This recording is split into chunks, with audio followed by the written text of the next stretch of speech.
Welcome to Tenor Tech, where I solve the problems you didn't even know you had. You start by preparing the board and tools so the soldering step is controlled and fast. Hold the PCB steady, apply flux to the target pads, and pre-tin one pad with a small amount of solder. This creates a solder anchor.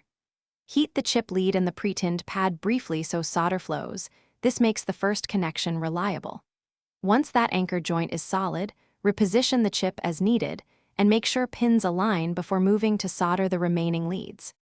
Now you solder the remaining pins, one or several at a time, because control reduces bridges and cold joints. For single pins, touch the iron to the pad and lead, feed solder until it flows, then remove heat. For small pitch chips, use flux and drag soldering. Add solder across the row and sweep the tip. Surface tension pulls solder into place. If you see bridging, apply desolder braid while heating to remove excess solder. Make sure joints are shiny and smoothly filleted. Finish by cleaning flux residue so you can inspect and test reliably. This prevents corrosion and false shorts.